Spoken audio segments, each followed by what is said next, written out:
Bismillahirrahmanirrahim. Assalamualaikum warahmatullahi wabarakatuh. Waalaikumsalam warahmatullahi wabarakatuh. Alhamdulillahirabbil alamin wassalatu wassalamu ala asrofil anbiya'i wal mursalin wa ala alihi washabihi ajmain. Amma ba'd. Segala puji bagi Allah Tuhan semesta alam. Semoga salawat dan keselamatan tercurahkan selalu pada Nabi kita dan Rasul termulia kita Muhammad SAW serta keluarganya dan para sahabatnya. Alhamdulillah kita bisa berkumpul kembali melalui kajian online mingguan dan insya Allah melanjutkan kembali mengenai kitab Al-Kabair, dosa besar, dan kali ini kita akan membahas masalah dosa besar riba ya Ustaz ya. Dan insya Allah bersama Ustadz Saiful Rahmat kembali. Untuk waktunya karena ini malam sudah jam 8 Ustadz. Silakan Ustadz. Tafadhol Ustadz. Baik. Alhamdulillah, terima kasih Pak Ahmad, jazakallahu khairan. Assalamualaikum warahmatullahi wabarakatuh.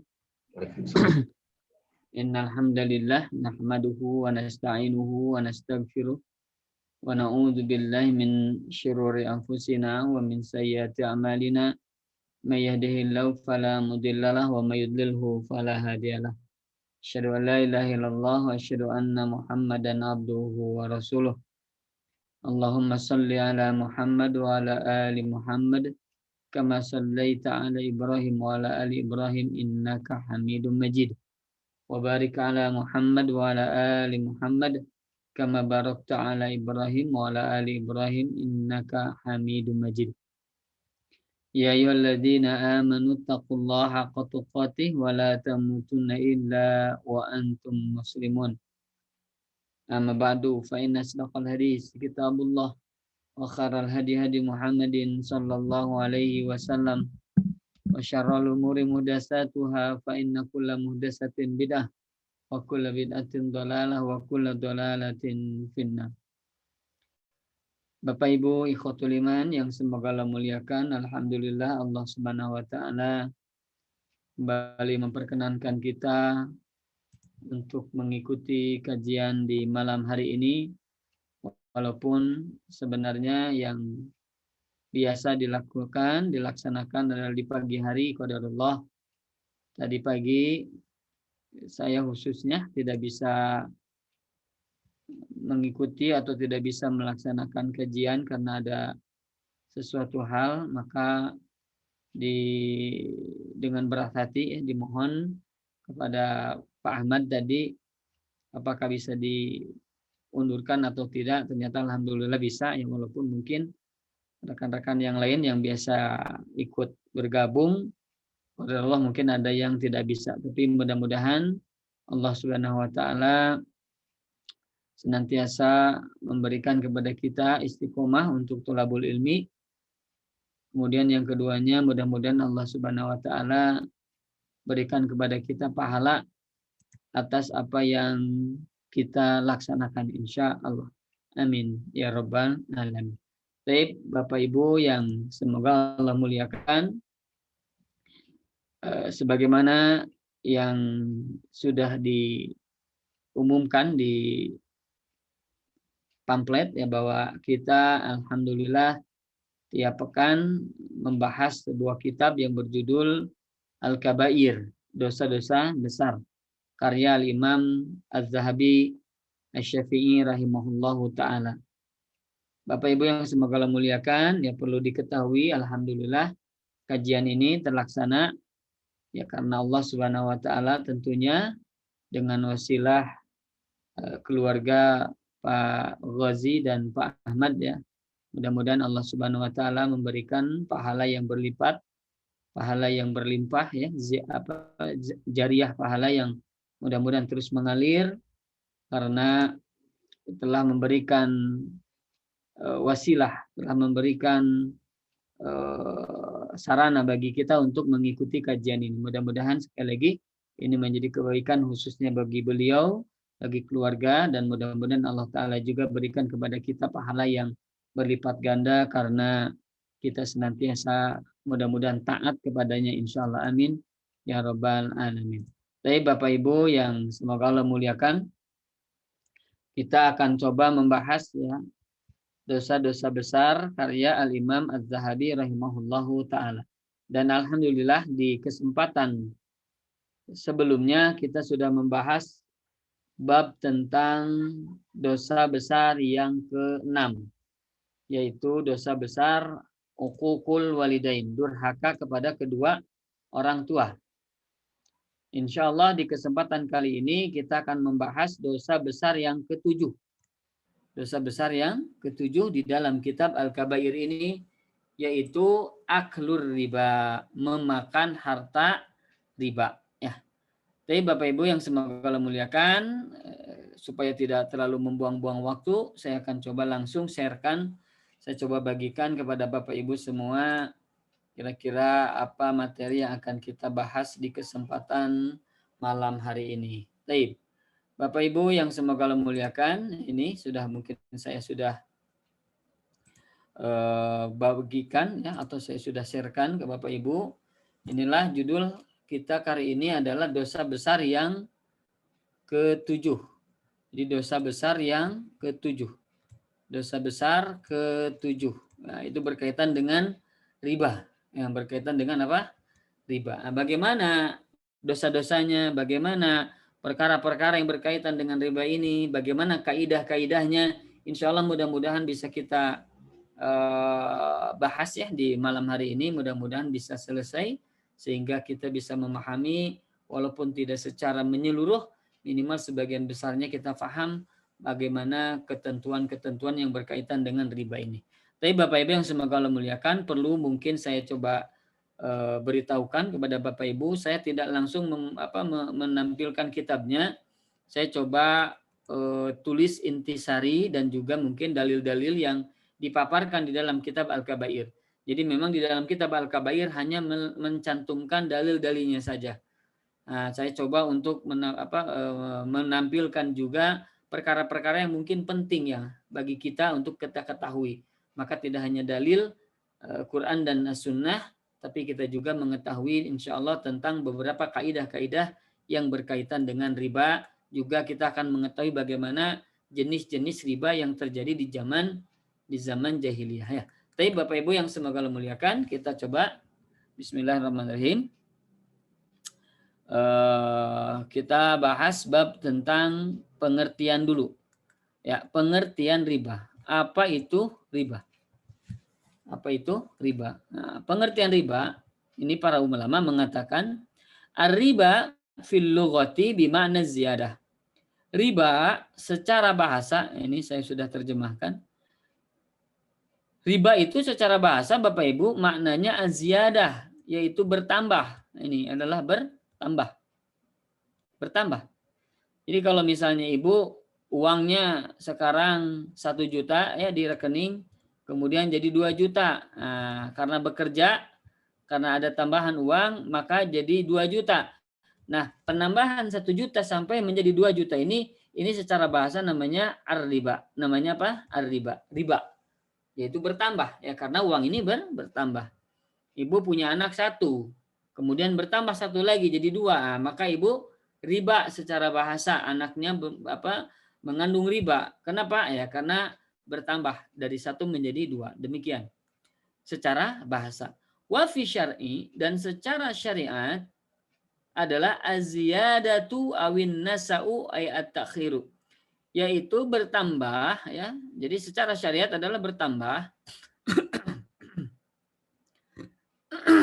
Kemudian awin nasa, kemudian adanya penundaan ya. Adanya penundaan dalam sebuah transaksi. Jadi an-nasa itu adalah at-takhir. Nah ini ayat at-takhir, penundaan. Fi mubadalati amwalin maksusatin, dalam sebuah transaksi harta tertentu. Tapi Bapak Ibu yang semoga Allah muliakan, dalam pengertian ini ya, jadi yang disebut riba adalah adanya penambahan. Penambahan apa? Dalam sebuah transaksi harta tertentu. Penambahan transaksi harta tertentu. Contoh misalnya Bapak Ibu yang semoga Allah muliakan, harta tertentu ini adalah harta misalnya hutang piutang. Nah, harta tertentunya adalah misalnya harta hutang piutang. Karena tidak setiap harta itu akan disebut riba ya. Nah, misalnya salah satunya adalah hutang piutang yang mengakibatkan riba secara syar'i.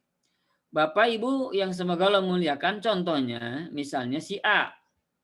Si A menghutangkan kepada si B. Nah, menghutangkan, memberi pinjaman hutang ya, pinjaman uang. Si A kepada si B. Berapa? 1 juta. Berapa? 1 juta.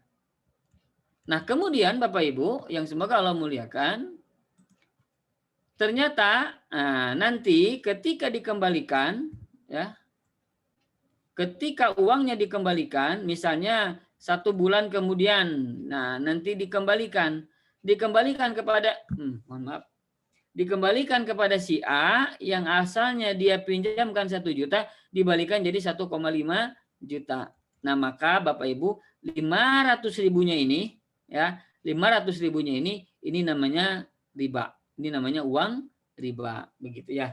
Jadi tambahan nilai yang disebut dengan riba. Jadi adanya tambahan dari transaksi harta tertentu ya.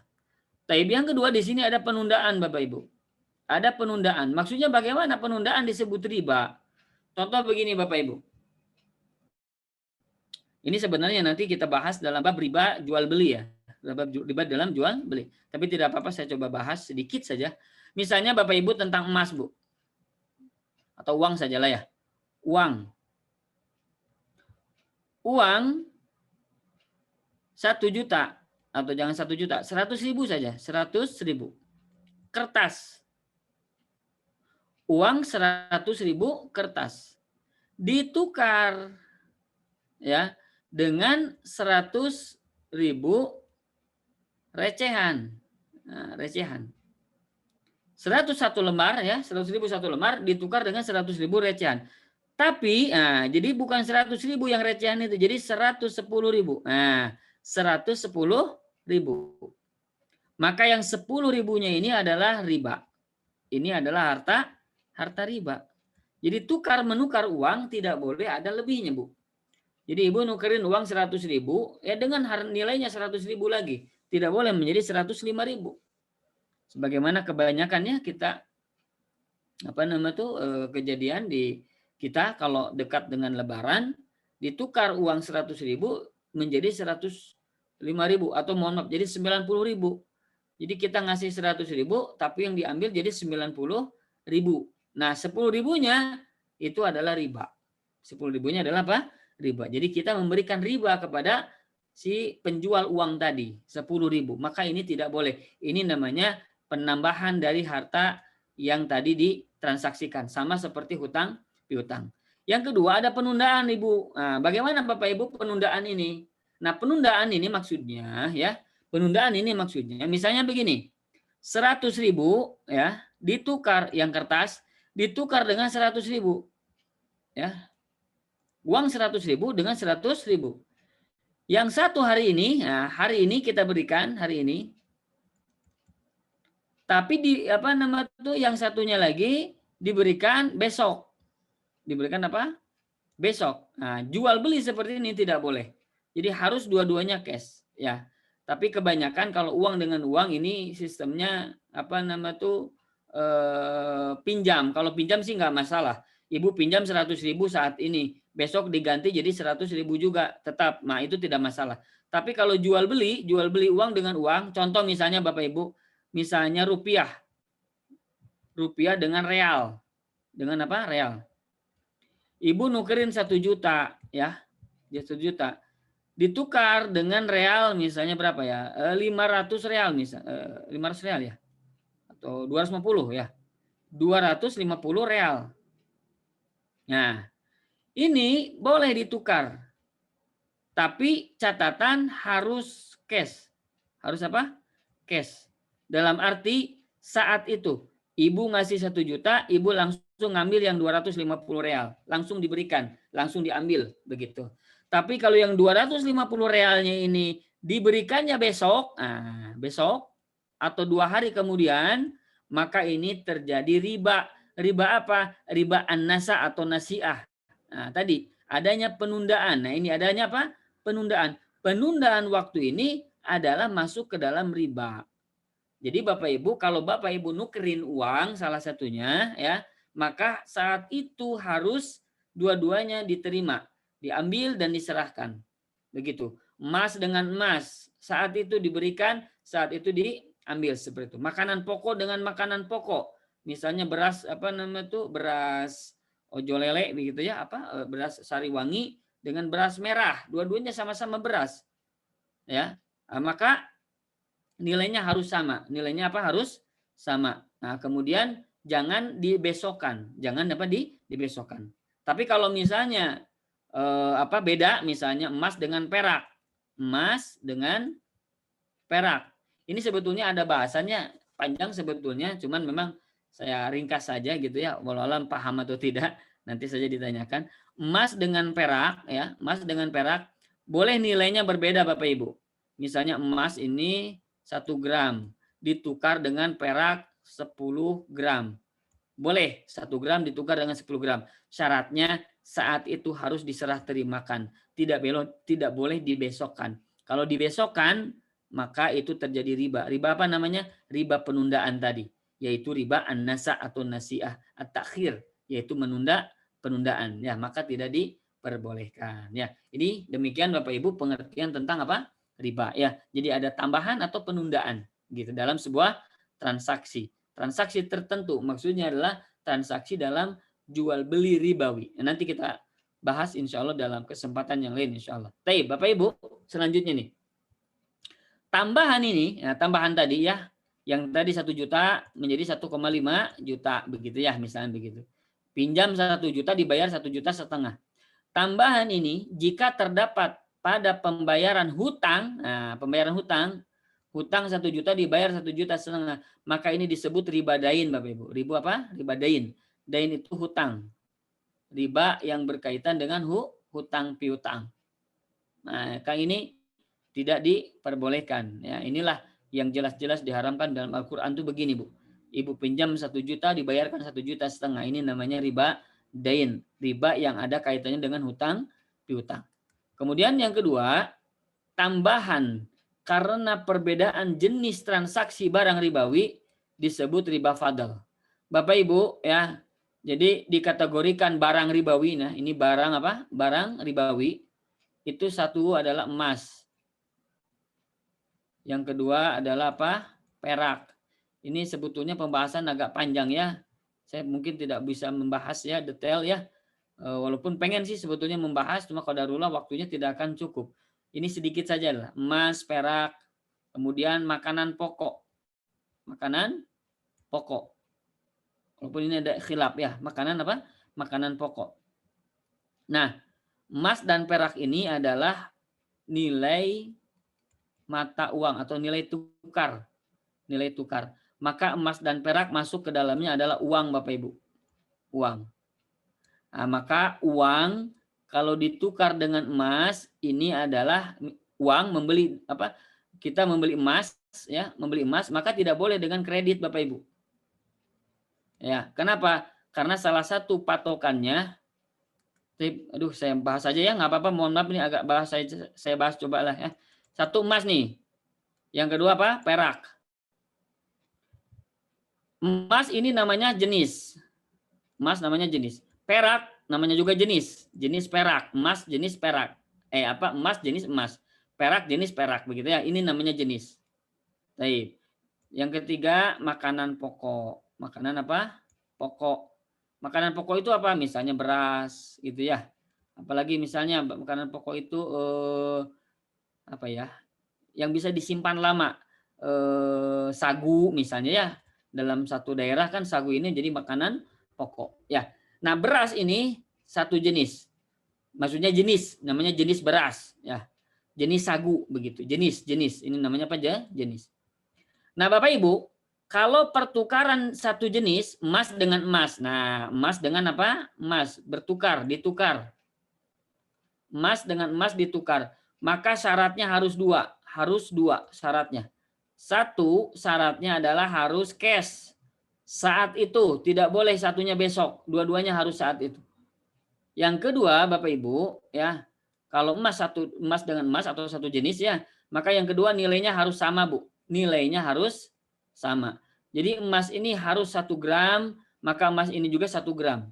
Harus 1 gram. Kalau ini 1 gram, ini 1 gram. Walaupun beda, ini 24 karat, ini walaupun 18 karat. Tetap kalau mau ditukar ini 1 gram, ini 1 gram. Begitu.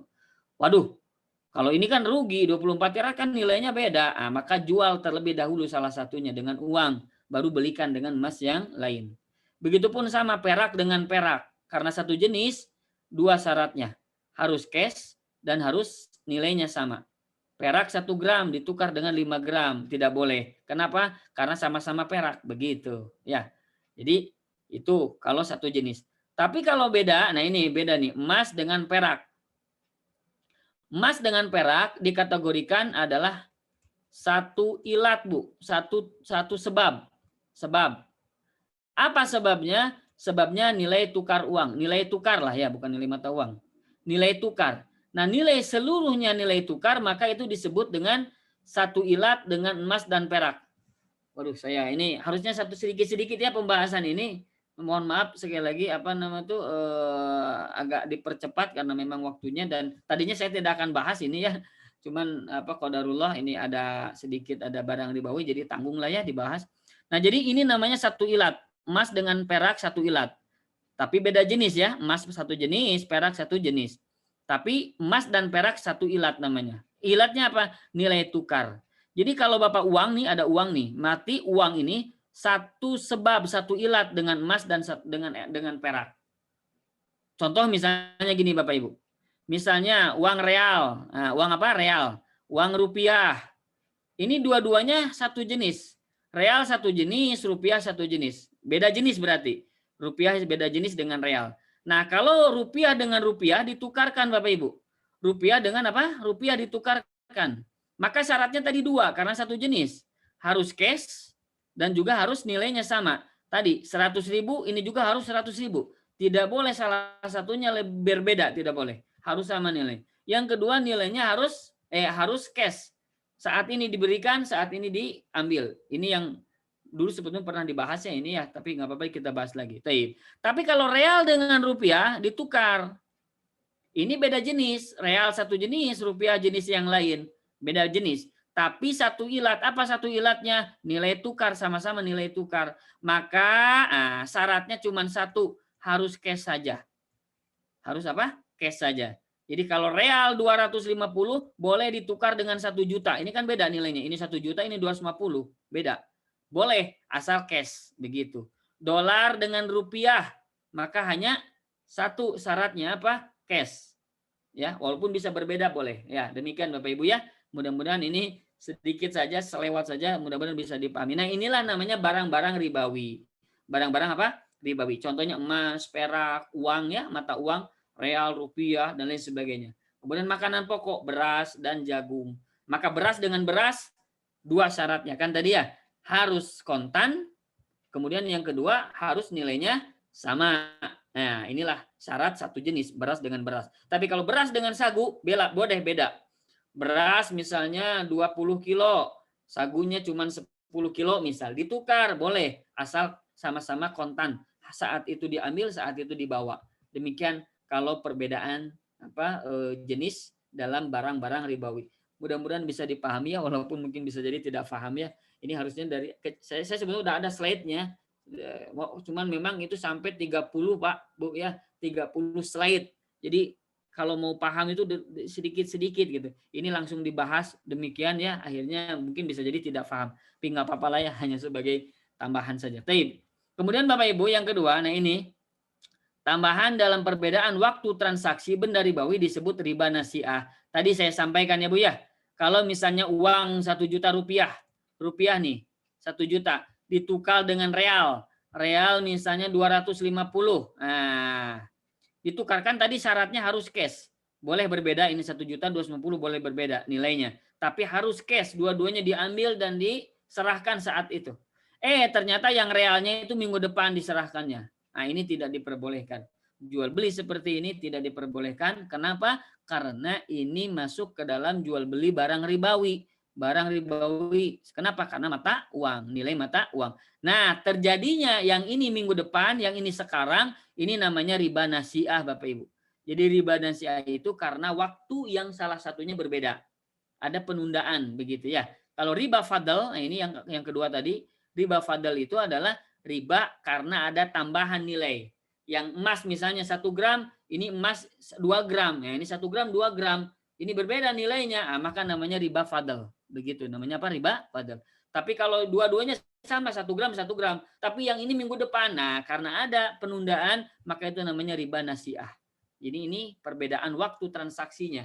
Yang satu saat ini, ternyata yang satunya minggu depan. Itu namanya ada riba di situ. Riba apa? Riba nasiah, dan itu tidak diperbolehkan juga. Mudah-mudahan bisa difahami. Ya, kita lanjutkan dulu. Nah, Bapak Ibu, jenis-jenis riba ada 2 ya. Pertama riba qard, riba hutang piutang atau riba dain ya, qard, hutang piutang. Yang kedua riba baik, riba dalam jual beli. Nah, ini ada pembahasan khusus ya, sekali lagi yang tadi disebutkan sedikitnya ya. Lanjut dulu Pak. Nah, riba qard, riba hutang piutang. Nah, bagaimana ini? Nah, contoh Bapak Ibu. Bahwasanya riba ini ya bentuknya adalah pinjam meminjam yang disertai dengan tambahan. Nah, pinjam meminjam disertai dengan apa? Tambahan. Contoh misalnya, seseorang meminjam uang 1 juta, kemudian dikembalikan menjadi 1,2 juta. Nah, ada tambahan berapa? 200.000 kan ya? Nah, atau meminjam sesuatu dikembalikan dengan sesuatu yang memiliki tambahan atau manfaat lainnya. Ya, misalnya ini tadi, 1 juta dikembalikan 1,2 juta, maka 200.000 ini namanya apa? Riba. Ini namanya apa? Riba. Atau ini teh, memiliki tambahan, sesuatu yang memiliki tambahan atau manfaat lainnya. Ibu pinjam 1 juta, si A lah, jangan ibu ya. Ibu A dan B pinjam 1 juta nih, 1 juta. Dikembalikan 1 juta lagi. Tapi nanti ada tambahan. Apa tambahannya? Oh, tambahannya adalah misalnya harus setor panen 20 kilo. Nah, pinjam 1 juta untuk modal buat panen. Tapi nanti dikembalikan 1 juta lagi, tapi plus panen 20 kilo dikasihin ke si B ini. Maka 20 kilo ini adalah riba yang tidak diperkenankan. Kenapa? Karena ada manfaat. Begitu ya, ada apa? Manfaat. Ya. Misalnya kita ke bank. Bank ini kan sistemnya pinjam meminjam. Pinjam apa? Meminjam. Maksudnya ketika kita nyimpen duit, itu nyimpen, nabung ya, wadiah, nyimpan, itu hakikatnya bukan wadiah, bukan titipan, tapi pinjam meminjam. Karena uang kita ya digunakan kan gitu ya, diputarkan, diinvestasikan di tempat yang lain dan lain sebagainya. Jadi akarnya adalah pinjam meminjam Bapak Ibu. Ya. Jadi kalau kita nyetor uang di bank misalnya 1 juta, maka kita ambil juga harus 1 juta. Begitu. Tidak boleh jadi 1,1 juta. Nah, yang satu ini adalah riba. Begitu. Nah, atau dikembalikan 1 juta, tetap 1 juta, tapi apa? Ada tambahan. Tambahannya apa? Payung. Gitu ya. Motor. Begitu. Kita nyimpan deposito 100 juta 6 bulan. Selama 6 bulan itu kita nggak ada tambahan, tapi kita dapat handphone. Tetap dibalikinnya masih 100 juta, tapi kita dapat HP, dapat itu, dapat ini. Nah, HP barang itu adalah manfaat lainnya dari pinjam meminjam, maka itu masuk ke dalam namanya riba. Wallahu a'lam. Demikian. Nah, ini riba qard adalah huwa an yuqridu syai'an mimma yasihu qarduhu. Riba al-qard adalah seseorang meminjam sesuatu yang diperbolehkan untuk dipinjam. Akan tetapi disyaratkan ada manfaat sebagai pengganti hutangnya. Jadi ada disyaratkan Bapak Ibu. Sok bolehlah 1 juta asal nanti balikin 1,2 juta. Begitu. Kalau tidak disyaratkan, maka ini ada 2 ketentuan. Misalnya begini Bapak Ibu. Pinjam 1 juta. Si A ya, pinjam 1 juta ke si B. Baik. Dibalikinnya 1 juta. Dibalikinnya 1 juta. Kemudian si A ini memberikan tambahan, saya mau balikin 1,2 juta. Bagaimana hukumnya? Boleh, boleh. Asal syaratnya dikembalikannya itu ketika pelunasan Bapak Ibu. Ketika melunasi atau setelah pelunasan. Jadi ketika akan melunasi ini 1 juta nih. Nah, Pak nih ya, saya pinjam 1 juta. Pak, alhamdulillah saya ada rezeki nih Pak. Saya ngasih nih ke Bapak 2 juta. Lihat Pak, tambahannya 2 juta Pak. Ini lebih nih 2 juta, alhamdulillah ada rezeki. Apakah boleh demikian? Boleh, itu diterima, itu bukan riba. Kenapa? Karena si A ya minjam itu dia udah dibayar begitu. Tapi kalau belum lunas, 1 jutanya belum lunas. Pak, saya belum bisa melunasi. Ini nggak apa-apa lah Pak ya. Saya ngasih nih Pak 100.000 buat Bapak, buat anak-anak 100.000 dulu ya Pak ya. Nah, maka 100.000 ini adalah riba. Kenapa? Karena kelebihan itu terjadi sebelum lunas hutang piutang. Tapi ketika terjadi pelunasan, maka tidak apa-apa. Dengan catatan tidak ada pensyaratan. Tidak disyaratkan harus lebih. Kalau disyaratkan harus lebih, ketika nanti pengembalian, nah, maka itu sama dengan riba. Ya, wallahu a'lam. Demikian ya. Contoh lagi misalnya seperti menempati rumahnya atau menggunakan kendaraannya. Nah, ini misalnya bolehlah sok saya pinjam 1 juta. Tapi motor antum saya pakai ya. Nah, kita pakai kendaraannya itu masuk ke dalam riba. Ribanya apa? Riba manfaat ya. Karena kita memiliki manfaat. Manfaatnya apa? Manfaat karena adanya hutang piutang. Kita ngasih hutang ke dia, tapi kita ngambil manfaat dari orang yang berhutang itu. Maka manfaat dari orang yang berhutang itu adalah sama riba. Walaupun uang 1 juta dibalikinnya 1 juta. Nah, maka ini namanya apa? Tidak diperbolehkan oleh syariatnya. Allah alam. Kita lanjutkan dulu ya. Baik. Riba inilah Bapak Ibu yang diharamkan oleh Allah ya, dan diberi ancaman keras dalam Al-Qur'an karena murni berisi kezaliman dalam bentuk memakan harta orang lain dengan cara yang batil. Mengingat tambahan ini diambil dari orang yang berhutang tanpa imbalan ya. Baik, Bapak Ibu, ini mudah-mudahan bisa difahami ya. Lanjut dulu.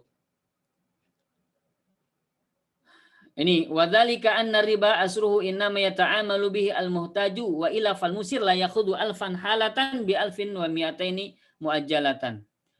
Demikian itu ya, tidak bolehkan itu, bahwasanya karena riba itu Bapak Ibu asalnya adalah sesungguhnya yata'amalu bil. Jadi orang yang membutuhkan itu bermuamalah dengan riba tadi. Orang yang butuh ya, dia ingin meminjam uang, ingin mendapatkan uang, begitu. Dia dalam keadaan butuh untuk uang untuk usahanya, untuk makan dan lain sebagainya begitu. Wa illa, kalau dia tidak butuh, fal musir, nah orang yang punya keleluasaan gitu ya, la yakhudhu alfan halatan bi alfin wa mi'atain, dia tidak akan mengambil 1.000 ya, yang cash ya, 1.000 cash kita ambil 1.000 diganti dengan 1.200 ya, diganti dengan 1.200. Kita ngambilnya 1.000 diganti dengan 1.200 muajjalatan dalam keadaan yang ditunda gitu ya. Maksudnya ada hutang piutang tadi. Sebulan dibayarnya, 2 bulan dibayarnya. Jadi 1.200.000. Nah, maka orang yang punya keleluasan dia tidak akan seperti itu Bapak Ibu. Kenapa akhirnya pinjam? Ya karena dia dalam keadaan butuh. Akhirnya Akhirnya dia terjerumus ke dalam pinjam meminjam yang ada bunganya, yang ada ribanya. Maka idza lam yakun lahu hajatun, apabila dia tidak memiliki kebutuhan, kebutuhan litilkal alfi, pada uang yang 1.000 tadi, dia kalau tidak butuh yang 1.000 tadi, wa inna ma yakhudul mal bimislihi, maka sesungguhnya mengambil harta senilai uang yang 1.000 tadi dan ada tambahannya ya, kepada waktu yang telah ditentukan, kepada orang yang dibutuhkan, kepada orang yang orang yang yang memiliki uang itu, maka fataqautil kaziyadatu zulman lil muhtaj. Maka orang yang demikian ya, kejadian seperti itu, maka ketambahan itu akan menjadi sebuah kezaliman bagi orang yang membutuhkan tadi. Jadi Bapak Ibu yang semoga Allah muliakan, orang yang terjerumus ke dalam perkara riba itu gara-gara apa? Karena adanya kebutuhan. Tidak mungkin dia pinjam, dia mau membayar uang lebihnya kalau memang tidak ada kebutuhan. Nah, inilah yang Bapak Ibu yang tidak diperbolehkan oleh syariat. Maka di dalam fikih muamalah yang namanya hutang piutang ini adalah berkaitannya bukan sebagai komersil, akad komersil, tapi sebagai akad apa? Akad tabarruat, akad sosial, akad kebaikan, berharap pahala Bapak Ibu. Ya, berharap apa? Pahala, bukan berharap tambahan uang. Demikian ya. Lanjut dulu Bapak Ibu. Nah, ini sedikit dalilnya. Allah Ta'ala berfirman, ya ayyuhalladzina a'udzubillahi minasyaitonirrajim, ya ayyuhalladzina amanu, hai orang yang beriman, ittaqullaha wa dharu ma baqiya minar riba, bertakwalah kalian kepada Allah dan tinggalkan sisa riba. Nah, jadi kalau kita misalnya ada dulu ya, misal sahabat ada yang masih melakukan riba begitu, kemudian turun ayat ini, tinggalkan sisa riba itu. Kalau misalnya sekarang dulu itu pinjam 1 juta misalnya ya, kemudian sudah diakadkan, jadi dibalikan 1,5 juta. Nah ini yang 1,5 juta itu belum dibayarkan, tinggalkan sisa riba itu. Yang 500.000 itu jangan diambil lagi. Begitu. Kalau kalian apa? In kuntum mu'minin. Kalau kalian adalah orang-orang yang beriman. Kalau kalian termasuk orang-orang yang beriman. Kalau kalian benar beriman, tinggalkan perbuatan riba itu. Kalau kalian beriman, Masya Allah. Fa in lam taf'alu fadhanu biharbi minallah wa rasulih. Maka jika kamu tidak mengerjakan, maksudnya tidak meninggalkan riba itu, meninggalkan sisa riba tadi, fa'zanu biharbi minallah, maka ketahuilah bahwa Allah dan Rasulnya akan memerangimu. Subhanallah. Allah dan Rasulnya akan memerangimu. Ya, Allah karim. Wa in tubtum falakum ru'usu amwalikum, jikalau kalian bertobat, ya, jikalau kalian bertobat nih, ya, dari berbuat riba tadi, ya, falakum ru'usu amwalikum, maka bagimu adalah pokok dari hartamu. Kalau antum pinjam 1 juta, ambil 1 jutanya, jangan yang lebihnya diambil, begitu. Bagi kalian adalah modalnya saja, modalnya 1 juta, ambil 1 juta, jangan ditambahkan. La tazlimuna wa la tuzlamun. Kamu ini tidak tidak menganiaya orang dan tidak juga dianiaya, insya Allah. Kenapa tidak dianiaya? Kenapa maksudnya tidak dizalimi? Karena kita adalah memiliki pahala di sisi Allah Subhanahu wa Ta'ala. Jadi Bapak Ibu yang semoga Allah muliakan, ketika kita pinjamkan uang misalnya 10 juta, ya, kemudian kita tidak mengambil bunganya, itu adalah dicatat Pak, setiap saat itu adalah seolah-olah kita bersedekah senilai yang kita pinjamkan tadi. Demikian. Ya. Jadi intinya pahala Pak, bukan nilai apa? Nilai materi ya. Beda kan kalau orang yang pikirannya itu duit Pak. Pikirannya tuh apa nama tuh? Materialistis. Atau bagaimana pinjam 10 juta dibayar 1 tahun atau 5 bulan. Itu kan ada inflasi, tiap bulan itu nilai rupiah itu akan turun. Nah, inilah ya. Inilah apa namanya tuh? Pikiran-pikiran yang memang tujuannya dunia. Ya. Kenapa? Ya karena tidak boleh ini hutang piutang, berkaitan dengan hutang piutang tidak boleh mengambil untung. Jadi hanya adalah pahala kita tujunya, ya. Adapun nanti bisnis, nah bisnis boleh. Seperti apa bisnis? Bisnis misalnya jual beli murabahah, ya, jual beli murabahah kredit. Ibu beli misalnya 1 juta, dijual kepada orang lain jadi 1,5 juta, dicicil. Itu mah tidak masalah. Tidak masalah. Ya, itu karena jual beli itu mah bukan hutang piutang dari sisi pinjam meminjam, tapi itu adalah jual beli. Maka itu yang dibolehkan, ya. Maka kata Allah Subhanahu wa Ta'ala, fa'alallahul bai' wa harrama riba. Demikian. Nanti kita lanjutkan dulu. Kemudian Bapak Ibu, tidak akan ada orang yang sudi membayar riba, ya, selain orang yang terhimpit kebutuhan. Tidak ada orang yang pinjam 1 juta, beli 1.200.000. Kalau tidak butuh, tidak mungkin. Bismillah.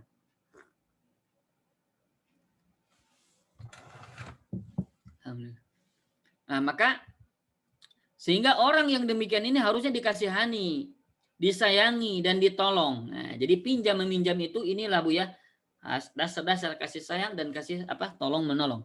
Orang seperti ini berhak untuk menerima sedekah.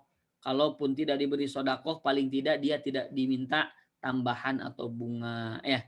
Jadi ini Pak ya, jadi sekali lagi pinjam meminjam itu berkaitannya dengan apa? Dengan pahala ya, bukan dengan bisnis, bukan dengan keuntungan materi ya. Tapi riba dalam masa jahiliyah. Nah, bagaimana riba dalam masa jahiliyah? Itu ada dan bentuknya riba pinjaman, yang kedua riba transaksi kredit, yang ketiga hutang dan suku bunga ya. Kemudian hutang dengan bunga per bulan. Nah, kita bahas satu persatu. Pertama, Bu, riba pinjaman. Nah, bagaimana bentuknya? An Malik an Zaid bin Aslam. Dari Malik dari Zaid bin Aslam ketika menafsirkan surah apa ini Al-Baqarah 278 279 bahwasanya riba di masa jahiliyah adalah seseorang berhutang kepada yang lain sampai waktu tertentu. Nah, sampai waktu tertentu 6 bulan misalnya ya. 6 bulan jatuh tempo nih. Nah, jika sampai jatuh tempo ia berkata kepada yang berhutang, apakah kau akan melunasinya atau kau akan menambah bunga? Nah, jika yang berhutang membayarnya maka ia mengambilnya tanpa bunga. Namun jika tidak ia akan menambahkan bunga untuknya dan menambahkan tempo lagi kepada yang Jadi maksudnya gini Pak Bu. 6 bulan dipinjam uang 1 juta. Setelah 6 bulan datang, dia datang lagi. Gimana?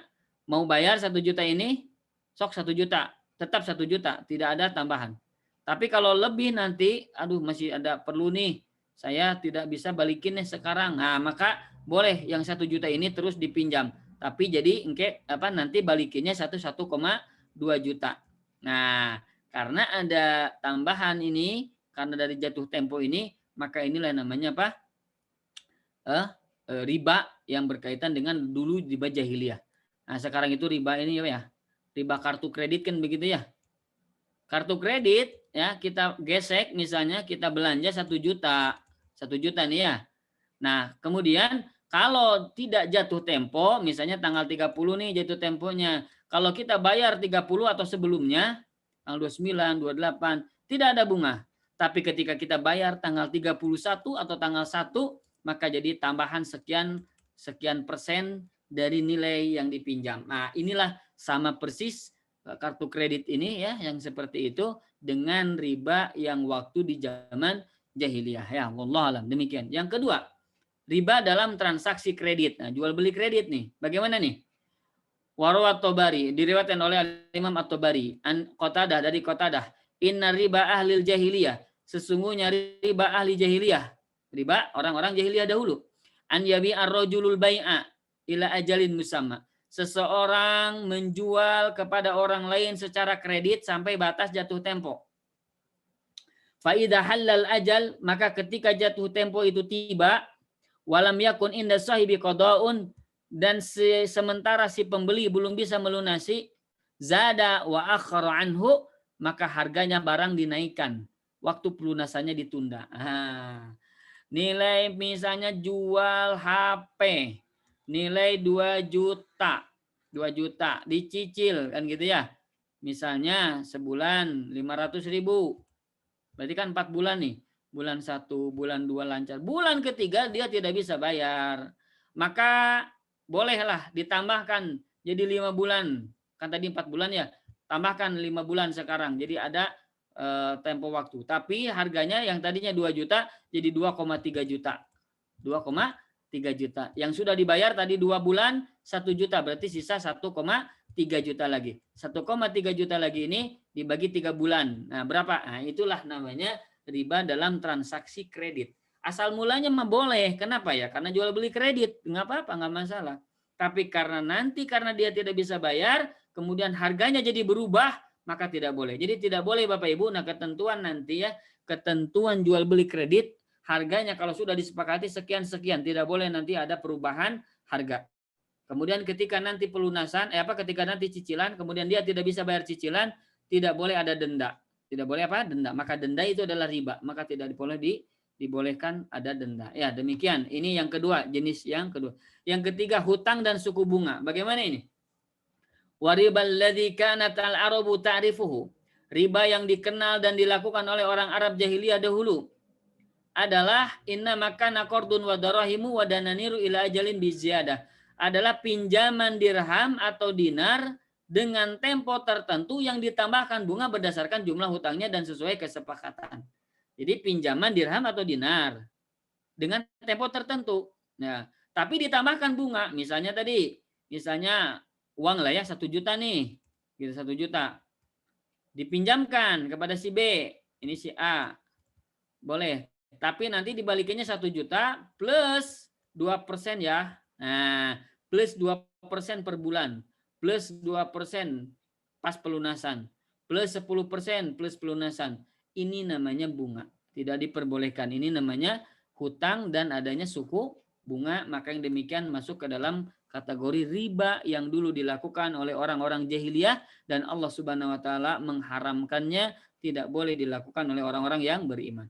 Yang keempat Bapak Ibu, hutang dengan bunga per bulan. Nah ini riba nasi'ah yang dikenal di masa jahiliyah adalah mereka menyerahkan uang dengan syarat mereka mendapatkan keuntungan dengan nilai tertentu setiap bulannya. Nah, dan modalnya tetap ada. Apabila datang, ini saya garis bawahi dulu ya. Ini sama seperti investasi Bapak Ibu. Investasi. Diinvestasikan misalnya 100 juta. 100 juta. Gitu. Nah, tiap bulan Bapak Ibu, ini dia setor 2 juta. Setor 2 juta, 2 juta, 2 juta. Begitu terus. Ini keuntungan dari usaha ceritanya. 2 juta, 2 juta, 2 juta. Nah, nanti yang 100 juta bisa dibalikin, baru selesai 2 jutanya tidak perlu bayar. Nah, maka ini namanya riba, tidak boleh. Kalau investasi Bapak Ibu ya boleh, tapi bagi hasilnya nanti dengan keuntungan, baik keuntungan kotor ataupun bersih, silakan disepakati, tidak apa-apa. Nanti dinisbahkan berapa persen, misalkan 30, 70, 50, 50, 60, 40, silakan. Itu dari sisi keuntungan, bukan dari apa? Dari nilai. Pokoknya tiap bulan nanti kamu dapat sekian juta tiap bulan. Nah, ini namanya riba. Tidak boleh. Jadi intinya dari keuntungan. Kalau ada keuntungan berarti ya ada dapat. Kalau tidak ada keuntungan maka tidak dapat apa-apa. Demikian. Yang kedua Bapak Ibu, ini tidak boleh dijamin. Investasi itu tidak boleh dijamin. Yang 100 juta disimpan, diinvestasikan. Ini kalau ada kerugian ya bisa jadi berkurang uang ini. Nah, kalau misalnya kerugian ini tidak diakibatkan oleh si pengelola ya, misalnya dia usaha A begitu ya. Nah, dia sudah berusaha sekuat tenaga tapi ternyata rugi dan modalnya berkurang dari 100 juta menjadi 80 juta, maka yang 20 juta ini dia adalah tanggungan si investor. Dia siap menanggung rugi 20 juta itu hilang. Asal catatan tadi, si yang pengelola dia betul-betul sudah bekerja keras gitu. Tapi kalau misalnya si pengelola ini leha-leha, dia tidak amanah dan lain sebagainya, maka uang yang tadi boleh 100 juta ini diminta utuh. Kenapa? Karena apa? Karena ini masuk ke dalam kelalaian si pengelola ya. Jadi tidak boleh demikian Bu ya. Keuntungan nilai tertentu setiap bulannya tidak boleh. Modalnya tetap. Nah, maka tidak boleh. Ya, ini dijamin berarti modalnya tidak boleh. Demikian ya, ini sama ke bawahnya sama. Kemudian selanjutnya. Nah, ini ancaman nih. Inilah yang disebut di dalam Al-Kabair Bapak Ibu. Jadi dalam Al-Kabair ini ancaman bagi pelaku riba. Apa saja ini? Pertama Bu, hukuman di dunia, kemudian hukuman di hari kebangkitan, hukuman di padang mahsyar, hukuman setelah hisab. Nah, ini adalah di dalam Al-Quran. Nah, hukuman di dunia, yamhaqullahu riba wa yurbis shadaqat wallahu la yuhibbu kulla kafarin asim. Allah musnahkan riba dan menyuburkan sedekah, dan Allah tidak menyukai setiap orang yang tetap dalam kekafiran dan selalu berbuat dosa.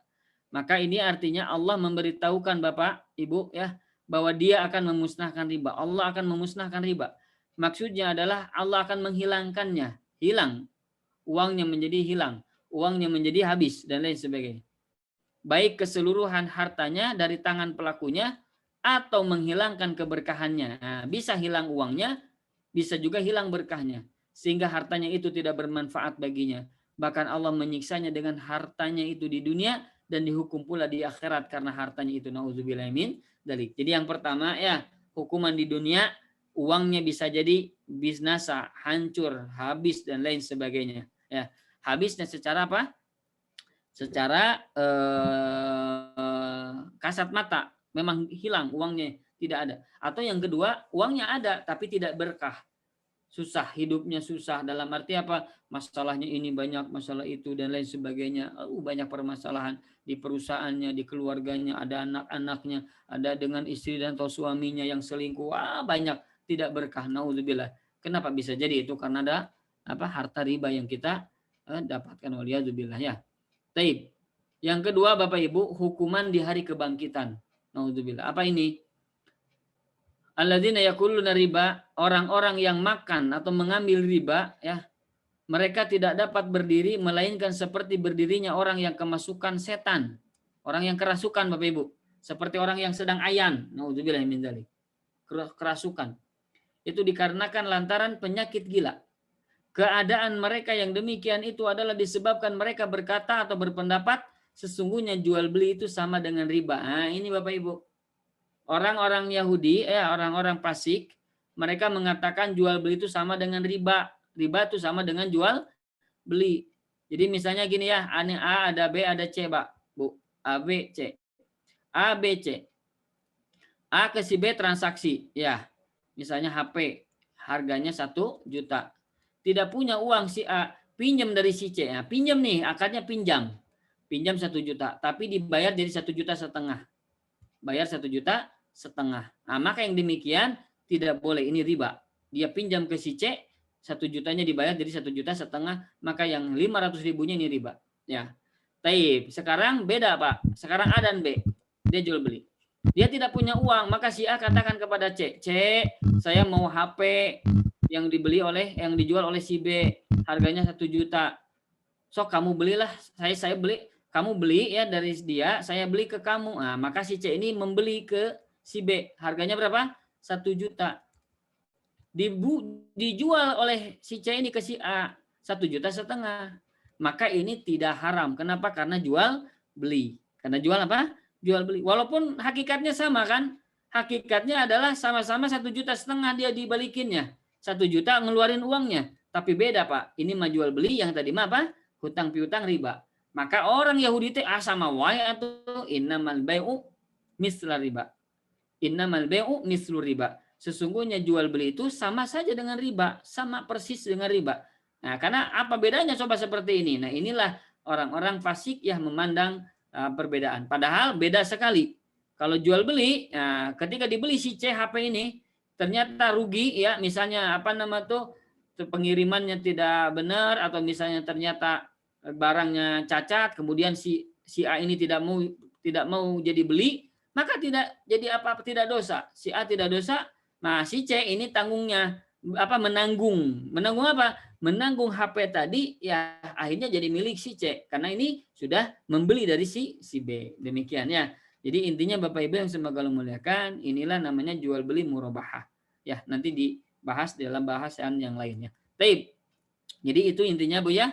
Jadi hukuman di hari kebangkitan, dia Allah nanti akan dibangkitkan. Allah akan membangkitkan dia seperti orang yang ayan, orang yang kesurupan, orang yang seperti kerasukan setan, waliyadzubillah. Kenapa? Ya karena mereka melakukan perbuatan riba tadi. Naudzubillahi min dzalik. Dan Bapak Ibu, inilah faulaika ashabun nar, nanti di neraka maka hum fiha khalidun. Mereka itu akan abadi, Bapak Ibu. Maksudnya akan begitu lama sekali. Naudzubillahi min dzalik. Maka di sini di sini nih, fahadza wa'idun azimun, maka ini adalah ancaman yang begitu besar, bil khuludi finnar, yaitu dengan abadinya, dengan lamanya dia berada di neraka. Kama taro liman ada ila riba, sebagaimana engkau melihat bagi orang yang kembali melakukan riba, ba'dal mau'idah, setelah datangnya kepadanya nasihat, setelah dia nasihati, setelah difahami, setelah dia tahu ilmunya, datang kepadanya nasihat dari Allah Rabbul Alamin melalui kawannya, melalui syekh, melalui ustadz, melalui siapa, bahwa ini riba, tetap dilakukan, naudzubillah. Maka yang demikian wa'idun adzibun, ancaman yang begitu besar baginya. Dengan apa? Dengan neraka yang kekal dia akan tempati, waliyadzubillah. La haula wala quwata illa billahil aliyil azim. Maka tidak ada daya dan tidak ada kekuatan kecuali dari Allah Aliyul Azim, yang maha tinggi dan lebih yang maha agung, ya. Yang ketiga Bapak Ibu, hukuman di padang mahsyar. Apa ini? Ya ayyuhalladzina amanu taqullaha wa zaru ma baqiya minar riba in kuntum mu'minin. Hai orang yang beriman, bertakwalah kepada Allah dan tinggalkan sisa riba yang belum dipungut. Jika kamu orang yang beriman. Jika kalian tidak mengerjakan, atau maksudnya tidak meninggalkan sisa riba itu, maka ketahuilah bahwa Allah dan Rasulnya akan memerangimu. Allah karim. Allah dan Rasulnya akan memerangi kalian.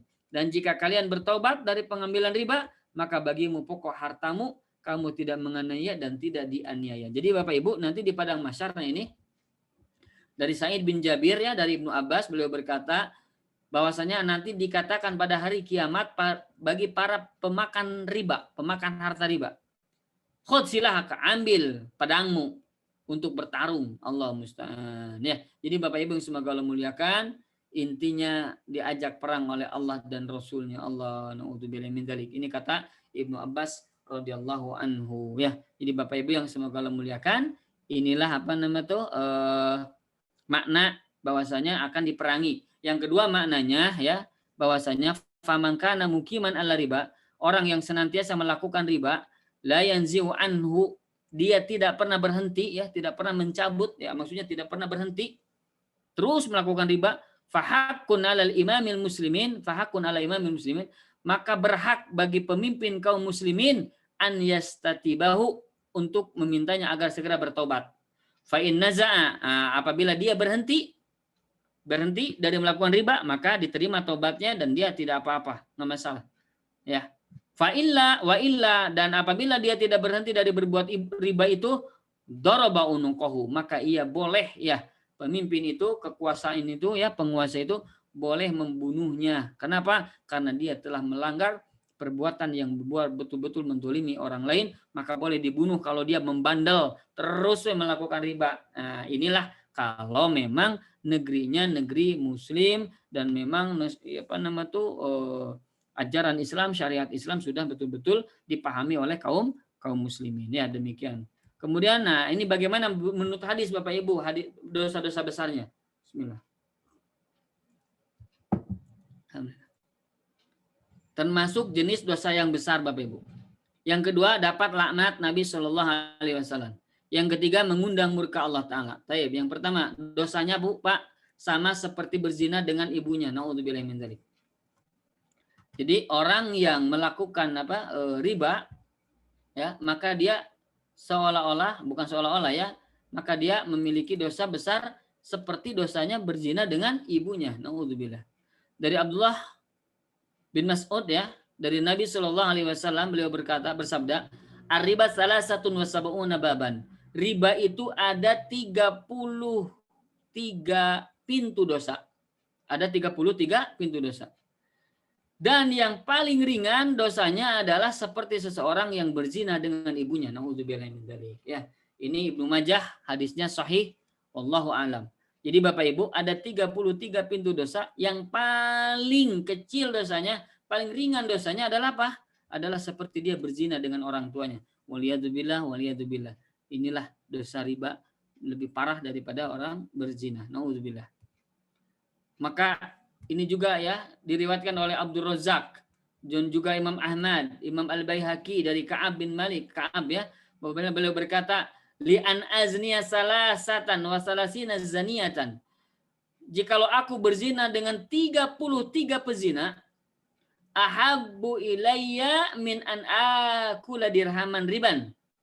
Itu lebih ringan bagiku, maksudnya lebih aku cinta itu lebih ringan bagiku. Lebih lebih mending berzina dengan 33 pezina daripada aku memakan 1 dirham. 1 dirham kurang lebih 130, 120 ribu, 130 ribuan. Riba, hartanya harta riba. Na'udzubillah. Jadi memakan ratusan ribu dari riba, itu aku lebih takuti daripada berzina dengan 33 pezina. Na'udzubillah min dzalik. Waliyadzubillah. Ya'lamullah anni akaltu riba, dan Allah mengetahui bahwasanya ini aku adalah memakan riba. Allah Maha mengetahui ya. Allah karim ya. Kemudian juga Al-Imam At-Tabrani mengeluarkan di dalam kitabnya Al-Ausad, Baihaqi dari Ibnu Abbas dari Nabi Shallallahu alaihi wasallam, dirhamu riban. 1 dirham uang riba asyaddu 'ala Allahi min sittatin wa salasina zaniyatan. Itu lebih dahsyat, lebih besar dosanya di sisi Allah daripada 33 pezina. Allah karim. 33 pezina. Itu lebih besarnya mana? Lebih besar orang yang melakukan riba yang hanya mengambil 1 dirham Bapak Ibu. 1 dirham uang riba itu dosanya lebih besar daripada 33 pezina. Maka wajarnya di dalam kitab Al-Kabair ini dosa riba ini ditempatkan dosa yang paling awal, ya 10 paling awal. Ya, di antaranya adalah apa? Makan harta riba. Waliyadzubillah.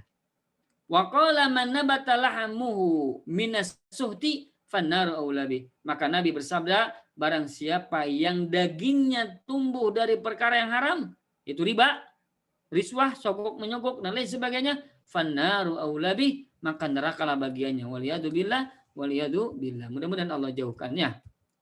Kemudian Bapak Ibu digolongkan termasuk dosa yang membinasakan. Digolongkan termasuk dosa yang membinasakan. Ini sebagaimana yang sudah dari awal ya. Dari Abu Hurairah, Nabi SAW pernah bersabda, hendaklah kalian menghindari 7 dosa yang menyebabkan kebinasaan. 7 dosa. Ini paling besar. Dosa besar yang paling besar. 7 dosa yang akan membinasakan. Apa saja itu? Yang pertama syirik kata Allah. Kata Nabi, syirik kepada Allah. Yang kedua sihir. Yang ketiga membunuh jiwa yang diharamkan oleh Allah untuk dibunuh kecuali dengan hak. Yang keempat memakan harta anak yatim. Kemudian ini memakan riba. Memakan apa? Riba. Jadi Bapak Ibu yang semoga Allah muliakan, memakan riba bagian dari dosa yang akan membinasakan, termasuk 7 dosa yang paling besar. Ya, 7 dosa yang paling besar daripada dosa-dosa yang besar yang lainnya. Allahu Akbar ya. Baik, Bapak Ibu yang semoga Allah muliakan, bahaya riba lebih besar dari khamar ya. Ini perkataan apa? Imam Malik ya. Taib, ini tidak terlalu ini ya. Taib, Bapak Ibu yang semoga Allah muliakan, maka kata Nabi SAW melaknat orang yang melakukan riba. Dari Jabir beliau berkata bahwasanya Nabi SAW melaknat para pemakan riba, wa mukilahu, dan orang yang memberikan makannya, wa katibahu, dan orang yang menulisnya. Yang memberikan makan maksudnya nasabah ya. Nasabah juga kena laknat nih, naudzubillah. Yang meminjamnya kena laknat. Kalau betul-betul dia tidak betul-betul darurat. Kalau misalnya memang betul-betul darurat, ya mudah-mudahan Allah ampuni. Tapi kalau dia ya enak, biasanya kan penyakit Bapak Ibu hutang itu. Pinjam, biarlah nggak apa-apa, bunga juga. Naudzubillah, bukan darurat, bukan apa-apa. Ini udah hobi. Maka yang demikian masuk ke dalam ancaman ini. Kemudian wakati bahwa yang mencatatnya, dicatatnya. Wasyahidaihi, orang yang menyaksikannya. Waqalahum sawa, maka mereka itu adalah semua sama dosa-dosanya. Waliyadzubillah, waliyadzubillah. Kemudian mengundang murka Allah. Ya, ini sama Allah melaknat pemakan riba yang memberi makan para saksi dan para penulisnya. Ini sama yang tadi ya. Nah Bapak Ibu sedikit lagi nih kaidah Bu. Saya mungkin percepat saja ya. Mudah-mudahan bisa dipahami. Walaupun ini sebetulnya inginnya tadinya ini yang agak lama. Ini nggak apa-apa. Kaidah dalam riba dan contohnya. Tapi yang pertama Bu, kaidahnya Bu. Kullu qardin jarra manfaatan fahuwa riba. Setiap hutang piutang yang menghasilkan manfaat adalah riba. Hutang piutang yang ada manfaat adalah riba. Minjemin uang 1 juta. Manfaatnya apa? Rumahnya ditempati. Nah, maka tempat itu adalah manfaat. Ditempati oleh orang yang meminjamkan. Maka itu adalah masuk ke dalam riba. Dapat payung. Dari apa? Dari orang yang menghutangkan. Orang yang berhutang. Maka itu pun adalah riba. Naudzubillah. Ya, ini saya cepat aja ya. Ini apa ya, keterangan-terangannya saya lewat saja. Contoh penerapannya Bu. Bunga bank atas pengajuan kredit. Jelas ya. Kita kredit 100 juta, balikannya 150 juta. Ini adalah apa? Jelas tidak diperbolehkan ya. Ini muktamar ini ya dalam Kairo Al-Buhut Al-Majma' Al-Buhut Islamiyah tahun 65 bahwasanya setiap bunga bank adalah hukumnya haram. Semua bunga bank adalah haram. Kenapa? Karena kita nyimpan di bank itu adalah dalam rangka pinjam meminjam. Kalau kita ada bunga ada lebihnya, maka itu namanya bunga dan itu tidak boleh kita nikmati ya. Boleh kita ambil tapi kita tidak nikmati. Kita berikan kepada orang lain, tapi tidak punya pahala Pak. Kenapa? Ya karena dia itu bukan uang dia, bukan untuk disedekah. Disedekah kan tidak dapat sedekah. Diberikan tidak dapat pahala. Itu memang wajib diberikan ya, karena bukan haknya dia. Manfaatkan. Begitu kepada yang lainnya, berikan kepada yang lain. Nah, yang menerimanya yang lain insya Allah halal. Insya Allah apa? Halal ya. Tapi bagi orang yang memberikan itu, bagi orang yang tadi menyimpan di bank kemudian diambil bunganya, maka bunganya ini adalah tidak apa? Baginya adalah tidak berhak untuk dimanfaatkan ya. Disedekahkan tidak dapat dia pahalanya. Ada kewajiban untuk dikeluarkan karena bukan haknya dia. Kemudian memanfaatkan bunga untuk menutupi biaya administrasi bank. Nah, misalnya bank biaya berbulannya 50.000. ada bunganya 100.000 kan. Nah, ditutup bunganya itu administrasi itu dengan bunga. Maka ini sama juga memanfaatkan fasilitas bunga dengan untuk menutup biaya administrasi. Maka demikian dalam bunga tidak boleh. Maka ini dalam ahkamul mal al-haram, pajak dan biaya administrasi adalah beban nasabah. Jika diambilkan dari riba, berarti ada manfaat riba yang kembali kepadanya. Maka tidak diperbolehkan. Kemudian pemanfaatan barang gadai. Jadi di gadai ini, gadai. Barang gadai diserahkan sebagai jaminan Bapak Ibu, ya. Dia pinjam uang 100 juta. Mobil disimpan di dia, nyimpan mobil. Nah, mobilnya dipakai.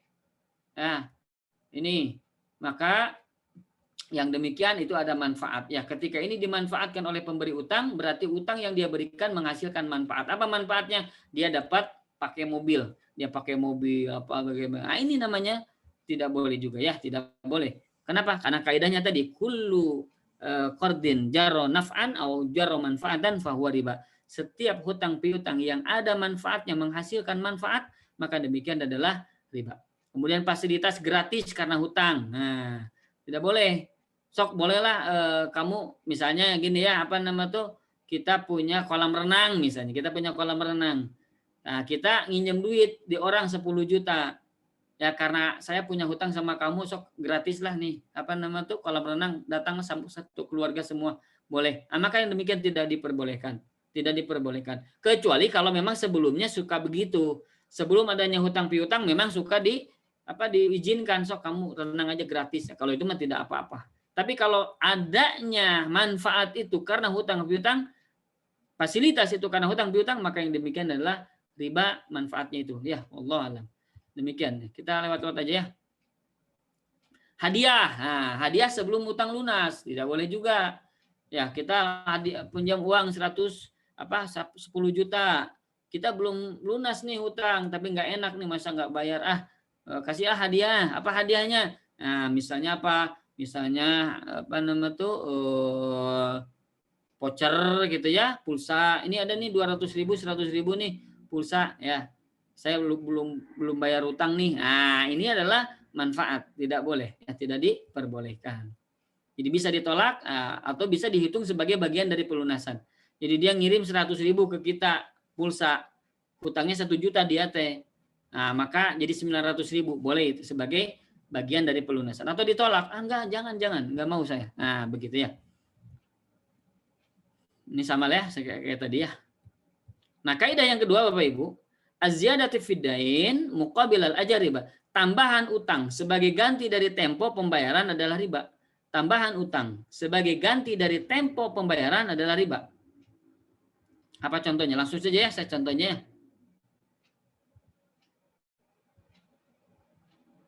Nih, sistem bunga berbunga. Nah, ini tidak boleh. Sebagaimana tadi saya sampaikan ini ya di sini nih, bahwasanya kulu kordin sodakoh. Setiap hutang-hutang itu ya, penghutang itu adalah sodakoh, begitu ya.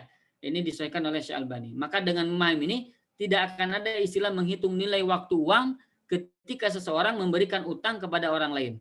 Prinsip dia adalah membantu dan beramal, bukan mencari keuntungan. Inilah bedanya hutang piutang dengan jual beli. Hutang piutang didasari dengan beramal dan mencari pahala, ya bukan mencari uang, bukan mencari untung. Contohnya tadi sistem bunga berbunga jelas ya tidak diperbolehkan. Kaidah ketiga Bapak Ibu, ar-riba la yajuzu qaliluhu wala katsir. Riba tidak dibolehkan sedikit maupun banyak. Nah, ini kesepakatan Bapak Ibu. Jadi sudah kaidah ini sudah ditetapkan. Jadi tidak boleh walaupun hanya sedikit. Ya.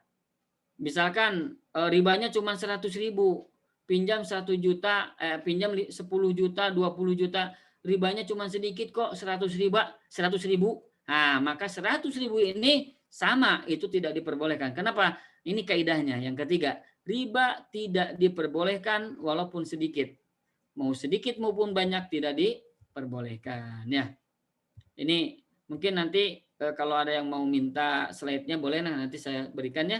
Nanti insya Allah ke Pak Ahmad, biar nanti silakan baca-baca ya. Karena saya ini lewat-lewat karena waktunya tidak memungkinkan untuk dibahas seluruhnya ya. Ini saya lewat-lewat saja ya. Sama intinya seperti itu. Artinya bahwa yang sedikit dan banyak tidak boleh dalam riba itu. Nah, suku bunga kecil, kur hanya 9% setahun. Nah, cuma 0,75% kok per bulan. Nah, itu pun sekalipun kecil tidak menjadi alasan bahwa itu dibenarkan ya, karena kecil pun dilarang ya. Kaidah yang keempat. Ini walaupun kaidah yang ketiga tadi sebetulnya ada pembahasan yang panjang ya, tapi tidak apa-apa, tidak bahas ya, kita bahas. Riba haram hukumnya dilakukan di lingkungan kafir harbi sebagaimana haramnya dilakukan di negeri Islam. Jadi Bapak Ibu tidak boleh meribakan ya. Ada ini mas saya pinjam meminjam itu tidak boleh ribatnya kepada kaum muslimin. Kalau orang kafir boleh, itu tidak boleh. Walaupun kafir harbi pun tidak diperbolehkan. Orang kafir ya pinjam uang ke kita 10 juta, jadi 15 juta nih ya, bayar ke saya. Karena kamu orang kafir. Nah, dalam hati ya, tapi kamu orang kafir, 15 juta dan dia mau. Nah, tidak boleh, tidak diperbolehkan. Jadi kepada orang muslim, kepada orang kafir tetap riba itu tidak diperbolehkan. Masya Allah. Inilah keras ya riba itu di dalam al-Islam. Pada orang kafir pun tidak diperbolehkan. Masya Allah ya. Ini penjelasan-penjelasan. Kaidah kelima Bapak Ibu, kenaikan harga barang tidak diperhitungkan dalam hutang. Nah, itu tadi yang saya sampaikan. Jadi duit ini berkurang nilainya, barang-barang nilainya bertambah, itu tidak menjadi diperhitungkan dalam hutang piutang. Maka kenapa? Karena hutang piutang itu adalah amal ya tadi. Ini sebagaimana tadi sedekah ya. Ini sedikit nih dari Buraidah dari Nabi SAW bersabda, barang siapa yang memberi penangguhan kepada orang yang kesusahan untuk membayar hutang, maka baginya dihitung sedekah setiap harinya. Dan barang siapa memberinya penangguhan setelah waktunya pembayaran hutang tiba, baginya dihitung sedekah setiap harinya. Masya Allah. Bapak Ibu semoga Allah muliakan. Inilah kaidah dalam hutang menghutangi adalah dalam rangka mencari pahala seolah-olah dia bersedekah. Demikian. Bukan seolah-olah ya, dicatat pahalanya bersedekah. Nah, ini kulu qardin sodakoh yang tadi disampaikan ya. Nah, setiap hutang yang dipinjamkan oleh seseorang akan dicatat sebagai sodakoh. Ya. Ini pun sebagai motivasi bagi kita. Hutang piutang itu bukan mencari keuntungan, adalah mencari pahala. Hutang uang harus dibayar emas. Nah, tidak boleh pinjam 1 juta. Misalkan sekarang ya 1 juta itu 2 gram emas. Tapi nanti balikinnya 2 gram emas. Nah, itu tidak boleh. Kalau uang. Kalau pinjamin uang. Pinjamin emas ya emas. Begitu. Menambahkan bunga dengan alasan inflasi. Oh, ini inflasi kan begini. Nah, tidak boleh. Tetap ya. Kaidah yang keenam Bapak Ibu, riba berlaku pada seluruh mata uang. Nah, jadi kalau mau rupiah atau mau dolar pun semuanya sama. Ada ini mah real ya, saya pinjam 50 real, balikannya 51 real, tidak. Sama-sama mata uang itu berlaku riba. Tidak boleh, sama tidak boleh penambahan. Begitu ya. Kemudian penukaran juga tidak boleh. Ya, intinya tadi termasuk adalah mata uang yang tidak boleh ditukarkan sembarangan. Uang real, uang rupiah ditukarkan boleh. Tadi dengan catatan real dengan rupiah boleh berbeda nilainya, tapi harus cash atau kontan. Demikian ya. Apa ini? Nah, ini yang tadi ya disampaikan sudah. Kaidah yang ketujuh, tidak diperhitungkan saling ridho di dalam riba. Nah, ini kebanyakan Bu ya. Enggak apa-apa dah saya mah ridho. Saya pinjam 1 juta, balikin 1.200.000 enggak apa-apa saya mah ridho. Nah, maka yang demikian itu tidak berlaku, Bu. Tidak ada saling ridho dalam riba. Seperti mohon maaf ya, orang berzina, ada saya mah saling ridho, saya suka sama suka. Tidak sama, tetap itu zina namanya. Ya, itu namanya apa? Zina. Bukan dilihat dari saling ridhonya, tapi ini sudah dilarang haram.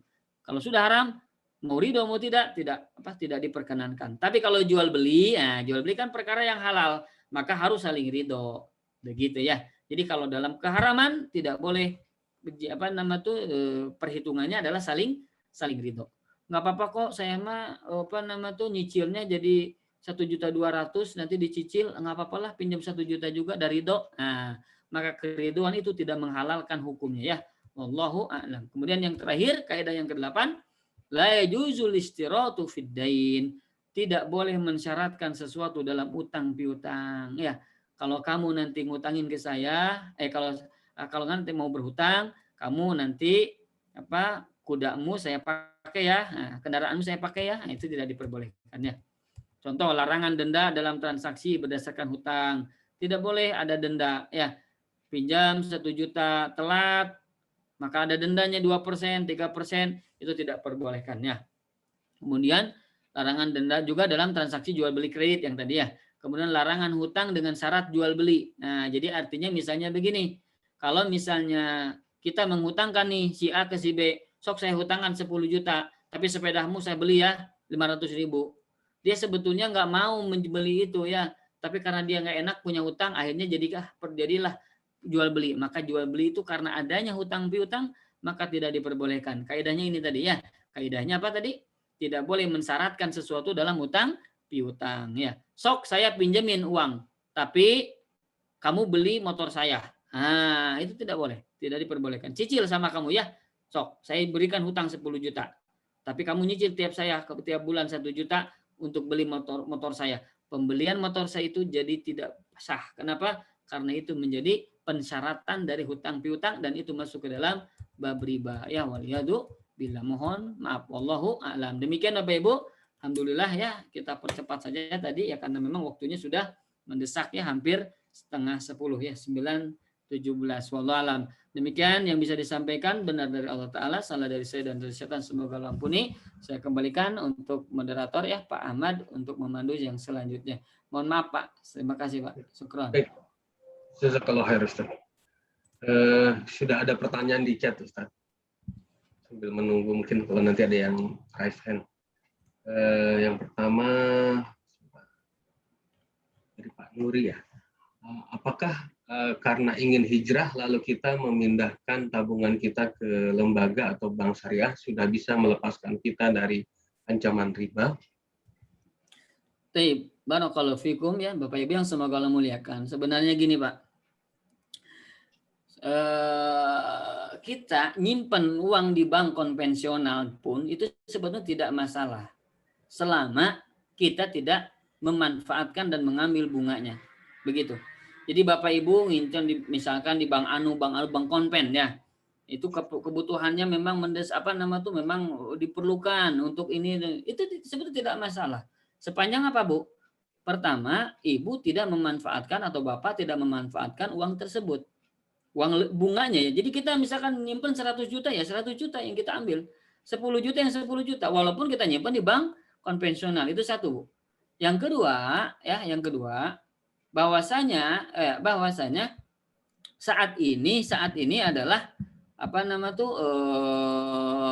sudah ada berlaku gitu ya, sudah biasa gitu, teman-teman juga banyak seperti itu datang ke bank konven, kemudian dia sampaikan, Pak Bu saya tidak mau ngambil bunganya, saya tidak boleh saya tidak mau tidak perlu ada bunga begitu. Justru senang kan bank itu, senang atau tidak ada bunga mah tidak beban bagi mereka sebetulnya kan gitu. Itu bisa, dan ini sudah dipraktikkan oleh kawan-kawan juga yang lainnya yang memang bertransaksi di bank konven. Dia datang kemudian dia sampaikan bahwasanya saya tidak mau menerima bunga Bu Pak ya, tidak ada bunganya Pak, bisa ya?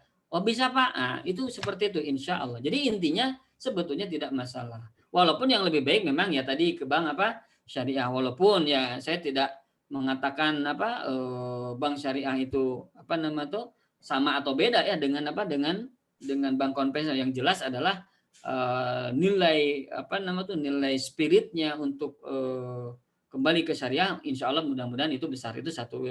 Walaupun memang masih ada catatan-catatan lain dan sebagainya. Nah, ini panjang juga ya kita bahas ya dalam masalah perbankan ini, karena memang ini masih dalam tahap-tahap yang mungkin perlu diperbaiki begitu ya. Kemudian yang kedua, di samping bank syariah itu atau apapun lah lembaga-lembaga syariah itu bukan hanya label syariah saja, tapi semangat kesyariahannya, semangat dosanya. Jadi kebanyakan lembaga itu dilabeli syariah agar apa? Agar sebagai pasar Pak, untuk meraup pasar. Jadi ujung-ujungnya bukan nilai akidahnya, bukan nilai ketakwaannya, ketaatannya, tapi karena dalam rangka untuk pasar begitu. Sehingga apa? Sehingga nanti ujung-ujungnya kesyariahan itu adalah sebagai kamuflase, sebagai slogan, sebagai pada kenyataannya ternyata sama-sama dengan bank konven, bahkan terjadi lebih parah dari bank konven. Nah, ini permasalahan inilah yang mungkin harus kita pahami ya. Kemudian yang keduanya bahwasanya tadi sekali lagi ya lebih baik memang di bank syariah itu lebih aman insya Allah ya. Kemudian kita sampaikan di bank syariah itu saya tidak mengambil atau lebih bagi hasil atau saya tidak. Kenapa? Karena kalau kita simpan ya di bank syariah kemudian kita ambil dengan catatan itu sebagai bagi hasil, tetap Bapak Ibu, kenapa tidak diperbolehkan? Kenapa? Karena uang yang kita simpan itu ya, karena kan dijamin Bapak Ibu. Kalau kita simpan 100 juta, uang bank itu mau bangkrut mau apa, tetap uang 100 juta itu kan kembali ke kita. Artinya apa? Dijamin uang itu. Maka tetap tidak boleh membawa atau menambahkan bagi hasil. Takutnya apa? Takutnya sebagai sebuah catatan. Kenapa? Karena untung dan rugi uang itu tetap utuh. Berarti apa? Ujung-ujungnya bukan investasi. Ujung-ujungnya bukan bagi hasil. Tapi ujung-ujungnya adalah pinjam, meminjam. Jadi lebih aman tetap sampaikan juga ke bank syariah, saya tidak mengambil bunganya. Jadi saya hanya menyimpan dan memanfaatkan apa namanya tuh? Fasilitas. Itu halal, tidak apa-apa. Jadi yang haramnya bank itu kadang-kadang orang tuh begini, haram-haram, adik kamu memanfaatkan. Ini dia tidak paham. Keharaman itu dari sisi bunganya, adapun manfaatnya sangat besar. Dengan apa misalnya transfer, ATM, itu halal, itu tidak apa-apa. Karena tidak setiap transaksi di perbankan itu haram. Yang haram itu yang bab haram ya, bab ribanya. Kalau yang lainnya ya halal, silahkan dilakukan. Walaupun itu bank konven seperti tadi. Seperti apa tadi? Transfer lah atau apalah, itu sah-sah saja dan itu halal. Insya Allah. Ya, jadi yang berkaitan dengan ribanya itulah yang diharamkan ya. Wallahu alam. Demikian ya mungkin Pak ya.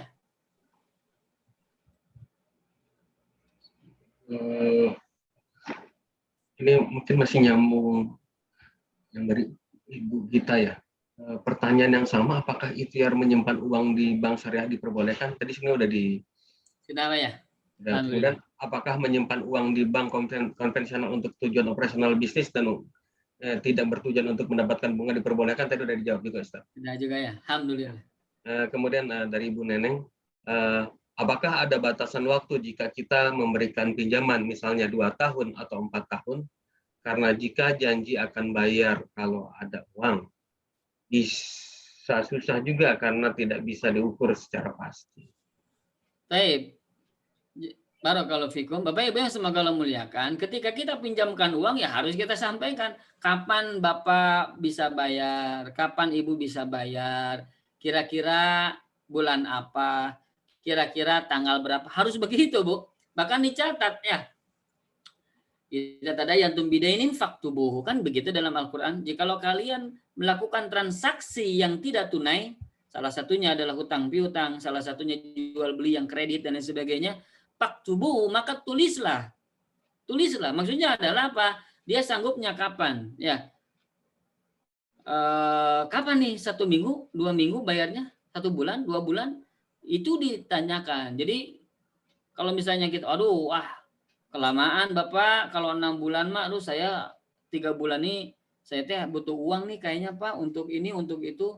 Jadi mohon maaf kayaknya nggak bisa 6 bulan. Nah, jadi alhamdulillah. Jadi intinya Pak, Bu, ya kembali kepada kita. Jadi kalau misalnya memang kita mau meminjamkan uang karena kita banyak, karena kita berkecukupan, yang kedua karena uang itu memang tidak dipakai sampai batas waktu yang dia bisa bayar itu tidak digunakan, maka kita berikan kepadanya pinjaman. Tapi kalau misalnya dia bisa bayarnya 1 tahun, sementara uang itu kita pakai bisa harus dipakai 1 bulan, 2 bulan ke depan, nah jangan dipinjamkan. Kenapa ya? Karena memang kita butuh gitu ya. Kecuali memang kita masih banyak uang yang lain cadangan. Ya bolehlah sok setahun nggak apa-apalah. Intinya seperti itu ya. Jadi demikian Pak ya. Wallahu a'lam. Ya. Ini ada. Berikutnya lagi dari Pak Nuri. Ya mungkin lanjutan yang tadi kayaknya. Masalahnya saat menyimpan uang di satu lembaga, kita mendapat manfaat keamanan pengambilan oleh ATM, pencatatan dalam buku tabungan. Semua administratif dan pasti itu dibiayai dan dihidupi oleh uang yang berputar, margin rate, yang uang yang beredar. Bagaimana ikhtiar penjelasannya, Ustaz? Baik. Barakallahu fiik ya.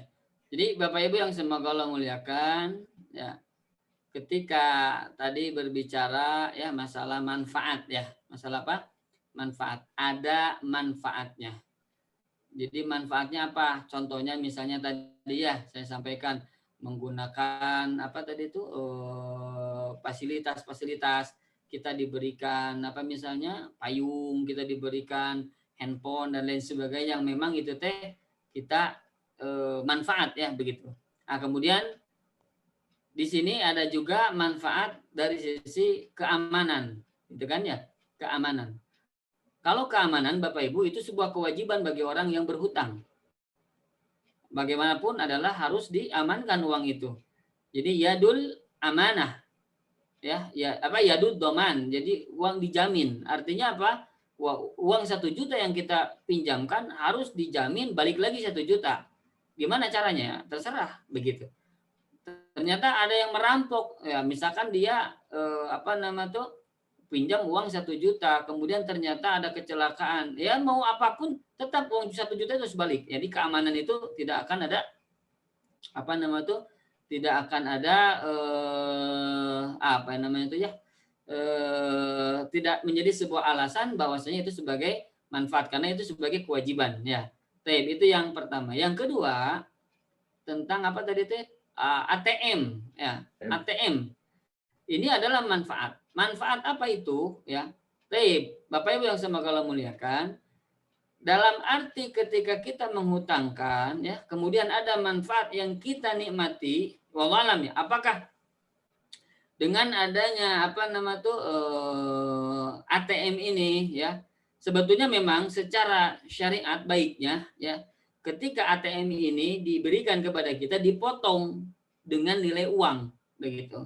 Artinya misalnya untuk buat ATM itu nilainya 50.000, maka dari uang tabungan itu dipotong 50.000. Memang itulah yang yang paling berhak, yang paling bagus, yang paling baik. Itu seperti itu. Nah, itu yang pertama ya. Jadi kalau misalnya memang amannya Bapak Ibu ya, amannya kalau misalnya kita mau menyimpan uang dimanapun gitu ya, kemudian kita ada fasilitas dari sisi apa tadi tuh ada ATM ya dan lain sebagainya. Kalau itu disangka itu adalah manfaat, nah maka nilai kira-kira buat kartu ATM seperti itu teh berapa? Nah itulah yang mungkin harus kita keluarkan biayanya. Itu satu. Yang kedua Bapak Ibu yang semoga Allah muliakan, seandainya itu sebuah kelumrahan, sudah otomatis misalnya begini, ketika seseorang meminjam uang, misalkan A dengan B, peminjam uang, nah kemudian si A ini pegang payung, si A ini pegang payung, hujan turun, hujan turun. Nah maka ketika terjadi pinjam meminjam, kemudian kita berteduh di payungnya dia, itu kan ada manfaat. Nah, maka para ulama, manfaat yang mengikuti yang memang itu tidak bisa dihindari seperti yang tadi, maka itu diperbolehkan, begitu. Nah, sebagaimana ATM ini sesuatu yang mungkin ada kaitannya dengan kelancaran kita mengambil uang. Dalam arti apa? Dalam arti kita menarik hutang piutang itu. Nah, fasilitas-fasilitas itu bukan manfaat yang khusus, tapi manfaat sebagai pengikut. Sebagaimana seorang yang meminjamkan uang, ya gitu ya. Kemudian orang yang meminjamnya sebagaimana tadi dia sedang memegang payung, maka itu tidak masalah untuk berteduh di rumahnya atau berteduh di ini saya berteduh dulu ya. Nah, seperti itu. Maka tidak masalah. Kemudian akhirnya memberikan kopinya, memberikan itu dan lain sebagainya.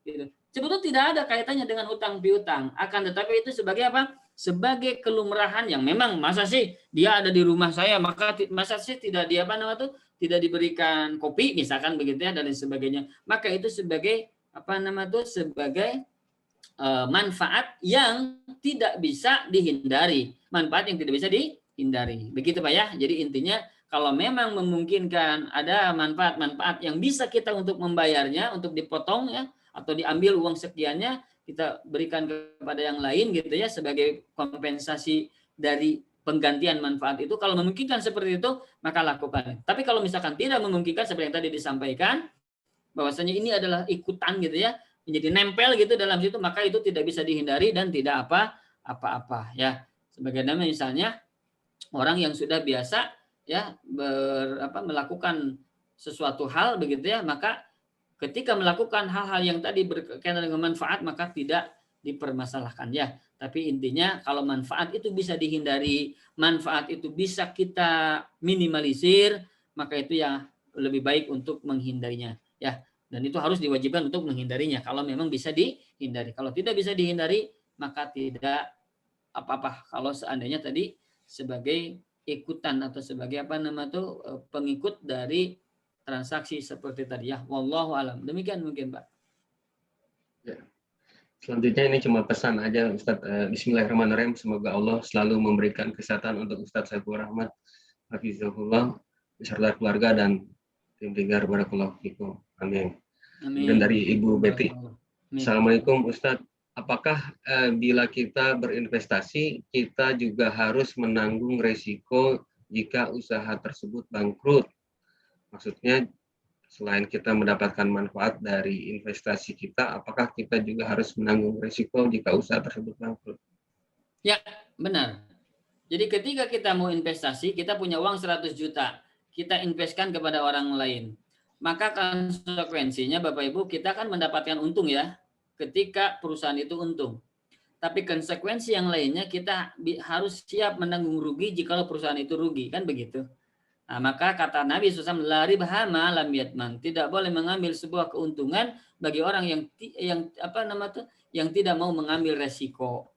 Jadi ketika kita pengen untungnya saja, tidak mau rugi, ya, maka itu bukan investasi namanya, tapi peminjam-meminjam. Nah, maka Bapak Ibu yang semoga Allah muliakan, dalam Islam investasi itu siap untung, siap rugi. Nah, kalau kerugian itu disebabkan oleh kelalaian orang yang mengusahakannya, pengusaha atau pengelola, maka berhak si investor menuntut utuh seluruh uangnya dibalikin. Nah, itu tidak apa-apa, tidak dosa. Kenapa? Karena kerugian ini ditimbulkan oleh kelalaian, kesalahan, kealpaan dari si pengelola. Tapi kalau si pengelolanya sudah mantap, sudah bagus, sudah sesuai dengan SOP kerjanya, sudah disiplin dan lain sebagainya, ikhtiarnya sudah maksimal, ternyata ada kerugian, mau bencana alam lah, mau itulah dan sebagainya gitu ya. Nah, inilah harus siap untuk menanggung resiko seperti itu ya. Jadi intinya investor itu harus siap seperti itu ya. Nah, kalau Bapak Ibu yang semoga Allah muliakan, nah maka dalam Islam itu untuk keuntungan itu bagi hasilnya, bagi investor teh ya siap lumayan besar. Kenapa ya? Karena dia siap untuk ruginya gitu kalau misalnya usaha ini tidak bisa berjalan sesuai dengan harapan begitu ya. Allah alam. Demikian mungkin Pak ya. Ya, baik Ustaz. Kalau dari chat sih sudah tidak ada lagi Ustaz. Mungkin kalau ada yang mau bertanya langsung, apa ada? Yang mau raise hand? Nggak ada kayaknya Ustaz. Alhamdulillah. Ya. Baik Ustaz. Bisa bertanya. Assalamualaikum. Silakan. Oh ya, mangga Pak. Apa itu ya? Masya Allah. Barakallah. Kalau tadi yang investasi, terus si pengelola itu melakukan kesalahan, tetapi jatuh temponya misalkan 6 bulan. Terus dia bayar selama setahun. Apakah kita bisa menuntut bagi hasilnya yang selama 6 bulan itu? Jadi misalnya selama 6 bulan ada keuntungan. Ya, misalkan 6 bulan itu ada keuntungan 10 juta. Ya. Jatuh tempo itu udah 6 bulan, ternyata dia bayarnya setahun gitu loh. Oh iya. Jadi intinya dia berdosa karena 6 bulan itu tidak bayar apa? Nah, itu berhak kita meminta. Kenapa ya? Karena memang dia seharusnya, jadi intinya ada bagi hasil yang tidak dibayarkan gitu ya. Ada bagi hasil yang tidak dibayarkan kepada kita sebagai investor. Nah, maka itu hak kita sebetulnya, Mas. Jadi artinya begini, sebagai pencatatan investasi 100 juta. Dalam 6 bulan ini uang 10 juta nih ada. Ternyata nggak dibayarin. Ternyata bulan ke-8 rugi. Nah, maka sebetulnya uang dia itu ya uang investor ya uang Bapak misalnya ya 100 juta ditambah tadi yang nilai 10 juta tadi sebagai 6 bulannya yang ada keuntungan di 6 bulan. Jadi itu sebagai hutang yang harus dibayarkan oleh dia. Nah, ketika terjadi kerugiannya misalnya karena kelalaian, berarti dia berhak kita atau investor berhak menuntut yang 100 juta itu utuh. Kenapa ya? Karena dia lalai. karena dia dalam keadaan tidak maksimal gitu ya bekerjanya dan lain sebagainya. Maka kita bisa menuntut jadi 100 juta balikin lagi utuh. Kenapa? Karena kesalahan dari siapa sih pengelola. Plus yang tadi 10 juta yang tidak langsung dibayarkan karena itu hak kita sebetulnya gitu ya. Wallahu alam demikian. Tapi kalau misalnya memang kita ngelihat wah ini apa tidak memungkinkan bayar itu mah ya ke apa namanya tuh keriduan kita itu mah terserah lah. Cuman hak sebagai hak kita sebetulnya kita bisa mengambil seperti yang tadi ya nilai investasi yang sudah kita dapatkan yang belum dibayarkan plus nilai investasi yang rugi karena kesalahan si apa tadi teh si pengelola ya. Demikian mungkin Pak. Allah alam. Satu lagi Ya. kalau deposito ada bagi hasil, emang Ya. di sananya ada bagi hasil gitu. Apa masuk riba apa enggak? Ya, kalau deposito itu tadi Pak, artinya apa nama tuh ternyata ada klausul kalau misalnya memang ada kerugian siap untuk menanggung rugi, ya maka tidak apa-apa gitu. Tapi kalau misalnya dalam klausulnya itu tidak ada sedikit pun kerugian atau tidak ada sedikit pun pengurangan nilai, maka lebih baik jangan. Itu jangan diambil itunya. Kenapa? Karena deposito itu ya tadi ujung-ujung investasi yang dijamin. Kalau investasi yang dijamin berarti itu adalah hutang piutang ya. Jadi intinya pinjam meminjam sebetulnya. Tapi kalau dalam klausul itu tidak ada seperti itu, tidak ada apa namanya tuh, tidak ada jaminan uang itu kembali begitu ya, maka itu tidak apa-apa, ada bagi hasil gitu ya. Walaupun tidak mungkin ya ternyata terus untung ya kan bisa alhamdulillah, maka alhamdulillah kita ambil, tidak apa-apa. Tapi kalau misalnya dalam klausul itu atau dalam kesepakatan itu ternyata uang itu dijamin, uang investasi uang deposito dijamin, maka itu namanya hakikatnya pinjam meminjam, bukan investasi. Nah, bagaimana kalau sudah terjun, kita sudah investasi kita sudah deposito dan lain sebagainya, maka si bunganya itu atau si bagi hasilnya itu ya kita berikan kepada yang lainnya, insya Allah itu menjadi mudah-mudahan bermanfaat bagi yang lainnya. Tidak kita ambil ya, biarinlah kerbang we sama. Jangan juga gitu ya. Nggak apa-apa kita ambil, tapi bukan kita yang memanfaatkan, kita berikan kepada yang lain untuk meringankan beban-beban yang lainnya. Insya Allah itu tidak apa-apa ya. Wallahualam demikian mungkin Pak. Baik Ustadz. Sepertinya udah 9:30 juga Ustadz udah lewat. Mungkin bisa kita tutup aja Ustadz ya. Jadi Bapak Ibu yang semoga Allah muliakan, alhamdulillah demikian mungkin ya yang disampaikan. Mudah-mudahan bisa kita pahami dan bisa kita amalkan, karena yang memang paling berat itu mengamalkan ya. Paling berat itu apa? Mengamalkan ya. Bagi terutama terutama bagi orang-orang yang banyak duit nih, orang banyak duit itu bingung kemanain gitu kan, pasti gitu ujung-ujungnya pengen kan. Kalau misalnya yang pengen namanya nambah itu kan bukan orang yang miskin orang kaya, setiap orang tuh pasti akan nambah duit. Dia punya uang 1 miliar, tapi dia ingin 2 miliar. Punya uang 1 triliun, dia ada lebih pengen 2 triliun. Tidak ada manusia itu yang cukup, enggak akan ada. Cukup ya saya 1 miliar, mau ayah 100 juta enggak akan cukup segitu. Pasti akan terus menerus. Maka akhirnya dia berpikir, aduh saya duit 100 juta nih, aduh uang 1 miliar, gimana ya supaya nambah lagi kan gitu. Jadi intinya Bapak Ibu yang semoga Allah muliakan, maka disinilah mungkin kita ada koridor ya. Mudah-mudahan Allah berkahi Bapak Ibu semua dari sisi usahanya, mudah-mudahan Allah juga limpahkan ya terus rezekinya, kemudian Allah jauhkan dari perkara-perkara yang haram, insya Allah mudah-mudahan harta yang Bapak Ibu miliki itu menjadi jembatan menuju surganya, menjadi wasilah menuju surganya, insya Allah jadi kebaikan, insya Allah. Mudah-mudahan orang yang beriman adalah orang yang senantiasa lapang dada dengan apa yang Allah dan Rasulnya perintahkan, dan sami'na wa ta'na, dan mudah-mudahan Allah mudahkan. Karena memang sekali lagi berat Pak ya. Dari sisi Dari sisi mengamalkan hal yang demikian ya. Kita betul-betul berhati-hati ya. Maka meminta kepada Allah, mudah-mudahan Allah hindarkan dari keharaman, dan Allah ampuni dan maafkan seandainya kita terjerumus dan kita tidak tahu. Ya mudah-mudahan Allah maafkan dan Allah ampuni. Demikian Bapak Ibu yang semoga Allah muliakan. Sekali lagi saya berdoa untuk saya dan Bapak Ibu semua. Mudah-mudahan Allah berkahi harta kita semua, dan Allah lipat gandakan harta kita semua. Allah berkahi harta kita semua, dan Allah jadikan harta kita semua menjadi jembatan untuk masuk ke dalam surganya yang penuh kenikmatan, dan penghalang dari masuk ke dalam nerakanya. Amin ya rabbal alamin. Barakallahu fikum wa jazakumullahu khairan. Wassalamualaikum warahmatullahi wabarakatuh. Silakan Pak. Waalaikumsalam warahmatullahi wabarakatuh. Jazakallah khair Ustaz atas materinya. Semoga bermanfaat buat kita semua dan jazakumullah khair pada Bapak Ibu yang sudah bergabung pada kajian ini. Insya Allah kita lanjutkan minggu depan. Kita tutup dengan akhir majelis. Subhanakallahumma wa bihamdika asyhadu an la ilaha illa anta astaghfiruka wa atubu ilaik. Assalamualaikum warahmatullahi wabarakatuh. Assalamualaikum warahmatullahi wabarakatuh. Ya, nuhun semua. Nuhun enggak. Nuhun Ustaz. Misami, Pak.